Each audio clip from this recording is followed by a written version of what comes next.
વિરાટ પર્વમાં યુનિટ 1 છે, એમાં અધ્યાય 1, 4, 6, 7, 8 હો ને, બરોબર લખેલું છે ને.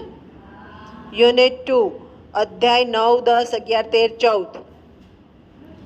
યુનિટ 3 અધ્યાય 15, 16, 17, 19, 20, 21 હો ને. અને યુનિટ 4 જનરલ ક્વેશ્ચન.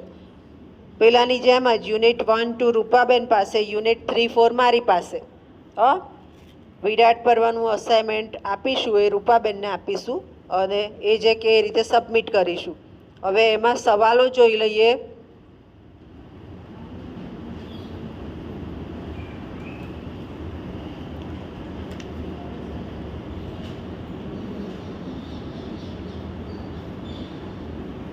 નોંધો, ચાલો થઈ ગયો હોય તમે જાતે બોલજો. હા,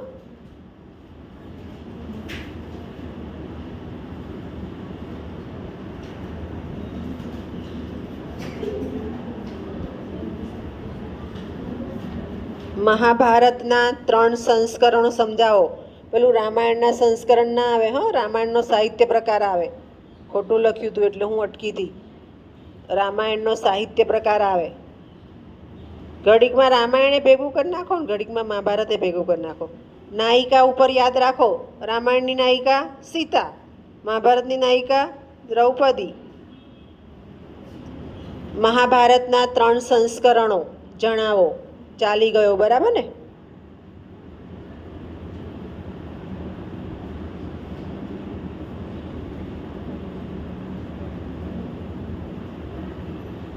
અથવા આ સવાલ આવી રીતે પણ પૂછાય, 3 સંસ્કરણો અથવા મહાભારતના રચયિતા.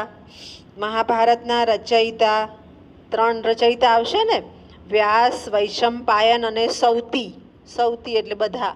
સૌતી જે કથા વાંચે ને આગળ લઈ જાય ને સૌતી કહેવાય. વ્યાસ, વૈશંપાયન અને સૌતી. વૈશંપાયન શિષ્યનું નામ છે. વ્યાસ, વૈશંપાયન અને સૌતી જણાવો. 3 લખ્યું હતું ને, આપણે સમજી ગયા છીએ. નેક્સ્ટ, વિરાટ પર્વનો પરિચય આપો. સમજી ગયા ને એ પણ? હા કે ના બોલતા જાજો. વિરાટ પર્વનો પરિચય સમજી ગયા? જે લોકો બેસે છે જ બોલે. કોક દિવસ આવે છે અને કાંઈ સમજ નહીં પડે. ધૌમ્ય મુનિનો ઉપદેશ. ધૌમ્ય મુનિનો ઉપદેશ. ધૌમ્ય મુનિનો ઉપદેશ એ આગલા યુનિટમાં જશે.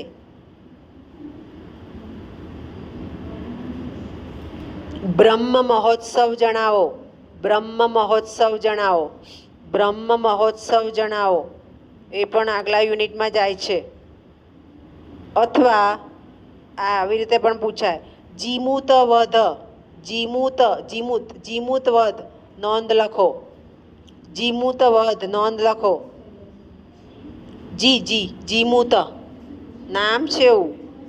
જીમૂત વધ નોંધ લખો. એ પણ આગલા યુનિટમાં. કીચક વધ પ્રસંગ. કીચક વધ પ્રસંગ જનરલ ક્વેશ્ચન. અથવા કીચક વધનું રસદર્શન કરો. એ પૂછાય જ, હું સમજાવીશ. કીચક વધનું રસદર્શન કરો. બરોબર. ત્યાર પછી નેક્સ્ટ લખો, વિરાટનગરમાં ઊભો થયેલો સૈરંદ્રી દ્રૌપદીનું નામ હતું ને છુપાવેશમાં. સૈરંદ્રી ભય એનો ભય ઊભો થયો હતો. ટૂંક નોંધ તરીકે હું સમજાવી દઈશ. દ્રૌપદીનું પાત્ર જનરલ ક્વેશ્ચન. ભીમનું પાત્ર જનરલ ક્વેશ્ચન. હું સમજાવીશ એ પણ. કીચકનું પાત્ર જનરલ ક્વેશ્ચન સમજાવીશ હું. યુધિષ્ઠિરનું પાત્ર તમારે જાતે કરવાનું. વિરાટ રાજાનું પાત્ર હું સમજાવીશ. અર્જુનનું પાત્ર જાતે કરવું. નેક્સ્ટ, મહાભારતનું કાવ્ય સ્વરૂપ સ્પષ્ટ કરો. મહાભારતનું કાવ્ય સ્વરૂપ સ્પષ્ટ કરો. નેક્સ્ટ, મહાભારતમાં નિરૂપિત ભારતીય સંસ્કૃતિ જણાવો. ભારતીય સંસ્કૃતિ, અથવા આ સવાલ આવી રીતે પણ પૂછાય, મહાભારતમાં સમકાલીન સમાજ દર્શન જણાવો. એટલે એ સમયનો સમાજ બતાવો કેવો હતો એમ. નેક્સ્ટ, મહાભારતની શૈલી થઈ ગયું કે બાકી? શૈલી થયું કે બાકી? હા બાકી. ઓકે, બાકી હોય કહેજો મને, વાંધો નહીં. હા, નેક્સ્ટ, મહાભારત કાવ્ય, ઇતિહાસ, ધર્મશાસ્ત્ર, પુરાણ કે નીતિશાસ્ત્ર ચર્ચો થઈ ગયું.